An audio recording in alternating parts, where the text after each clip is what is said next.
If you want to help swimmers learn new skills and go fast, it's all about using the most effective strategies and using them in effective ways. And using the strategy of pre-fatigue is one that's really, really effective, even though it's rarely discussed. In this video, I'm going to show you exactly how to do it. Hi everyone, Andrew here, helping you help your swimmers go faster. When it comes to skill development in all sports, the general thought process is that fatigue is bad when it comes to learning. What I'm going to show you in this video is that not only is that not true, it's the complete opposite. Fatigue can actually be really useful for helping swimmers learn new skills. And once you understand how to do it, you're going to have a totally new tool that you can use to help your swimmers get faster. Let's dive in. So the first basic idea is that learning requires novelty. Repeating the same skills over and over again doesn't lead to better skills. And the more ways swimmers can learn to execute a basic skill, the better they'll be able to execute that skill. So we want to provide swimmers with the opportunities to learn the same basic skills in lots and lots of different ways. However, there still needs to be specificity. If we want to improve someone's pull, kicking isn't probably going to help. And along those lines, if we're trying to improve the pull, certain activities are going to be a lot more effective than others. So we want to keep using those same basic activities, and rather than changing what we're doing, it's important to consider the different ways we can change how we're executing those same activities. So how do we create more novelty? First, we can alter whatever skill development tasks we're using. So we can use different drills, we can use different stroke counts, we can use different stroke rates, we can use different speeds, and that's going to require them to perform the same activity in different ways. So if we're trying to do breaststroke, we can add a kick, that's going to change what they're doing. If we're trying to swim breaststroke, we're going to have them change their stroke counts. That's going to change what they're doing. If we're having them swim breaststroke, we can change the stroke rates. That's going to change what they're doing. Or we can change the speeds, which is also going to change what they're doing. That's a really powerful way to create novelty and more and new learning experiences. We can also change how swimmers interact with the water by using different training aids, by using different hand postures. If we have someone swim with drag socks, it's going to be way different than if they don't swim with drag socks. If we put a buoy on them, it's going to change how they swim. So training aids are really powerful. Same thing with different hand postures. If we have them hold a tennis ball, that's going to be way different than if they don't hold a tennis ball. Or if they pinch their paddles, again, totally different. These strategies are all effective and they have one thing in common. They're all external changes. They're changing what the swimmers are doing in order to create novelty. Something that's missed is that we can also change what the swimmers bring to each task, and we can change things internally to create and promote learning as well. What's one of the best ways to do that? Fatigue. So if we introduce fatigue, the swimmer is literally different than if they hadn't been fatigued. They have different resources to execute the same task, and they're going to have to find a slightly different solution to execute the same task. To help understand the concept, let's just use a really simple example. Let's say we have a swimmer perform a 50 butterfly as fast as they can. Then we give them some rest, we have them do push-ups to failure, have them go 30 seconds rest, and then have them do a 50 butterfly fast. Obviously, it's going to be very different. It's the same exact task, but there's a very different outcome because the swimmer themselves is different.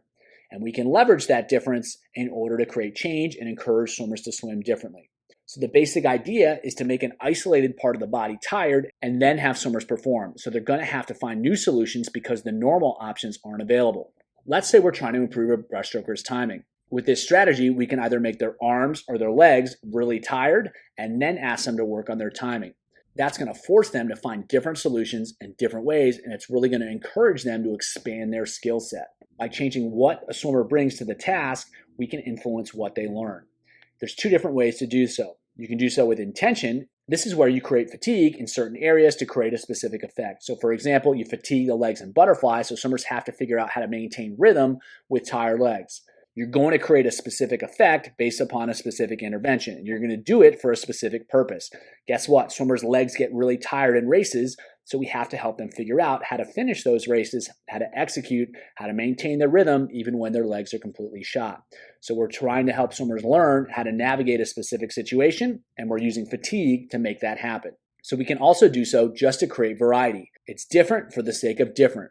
You're requiring swimmers to explore many different options. So you can create some fatigue in a lot of different ways and just have them figure it out. And the more ways they can master, the more ways they can figure out, the more robust and the better those skills are going to be. So rather than trying to make things perfect all the time, it can be really useful to make things very imperfect. And that's going to force swimmers to find better solutions and new solutions, which is going to help them swim faster. So how do you increase the challenge? Well, you can change how the fatigue is generated. Are you pushing the intensity and the speed? Are you pushing the duration and the endurance? Are you using resistance? Are you using different types of resistance? Are you using land work to create fatigue? You can also change where the fatigue is generated. Is it going to be in the upper body, the lower body, the forearms? Is it going to be their breathing? There's lots of different options. You're only limited by your creativity. You can also change what's performed afterwards. So you generate some fatigue. Are they going to go into a sprint? Are they going to go into some longer endurance work? Are they going to go into some race pace work? Is it going to be full stroke? Is it going to be drill? There's lots of different ways you can do this, and they all can be really useful as long as you have a reason for doing so. Lastly, you can increase the amount of fatigue. If you want to increase the challenge, just make it harder during that initial portion of the set. They'll be more fatigued, you're going to get a bigger change. All these different strategies are really effective for learning because they force swimmers to find solutions in compromised situations, and the better they can do that, the more effectively they're going to be able to execute in any situation. It's a really powerful tool, and it's really powerful because it also happens to be pretty good training too, because you're generating fatigue, and that's going to create a specific response from a training standpoint, and that can be really useful as well. So here are 3 really simple sets to illustrate that concept. So the first one, they're going to go 4 rounds of 425's breaststroke kick on a board. They are fast, and then they're going to go right into a 50 breaststroke race, and they have to maintain the same stroke count each 25. So what's happening? Their legs are going to be really tired, and then they got to find a way to go fast. Not only do they have to find a way to go fast, they have to maintain their efficiency throughout. So they have to execute really great kicks, even though the legs are tired, and they're probably going to have to pick up the slack with the upper body in order to make up for the lack of legs. Further, they're probably going to have to be better aligned, and they're probably going to have to get their timing down better. These are all different ways that swimmers can figure out how to go fast in an otherwise compromised position. Next set, 1050s, the odds are backstroke with a buoy and a light parachute, minimize stroke count and time. The evens are backstroke race effort. So we're making their upper body tired. They're trying to be efficient, long, and create speed, and then they got to go race. So we're putting them under pressure in the upper body specifically on those odds, and then they got to find a way to go fast on the evens, figure it out, even though they have that fatigue from the odd repetitions. Last set is 3 rounds through. They're going to go 3 100s freestyle with a buoy. They're going to descend 1 to 3 to strong with the same stroke count. So again, putting all the pressure in the upper body, and then they're going into a 200 freestyle, tight descend 1 to 3 to race effort, and they have to maintain the same stroke count within each 200. So when the arms are getting tired, especially coming off of that pull, they still have to create speed, they still have to be really efficient, and they can't just start spinning.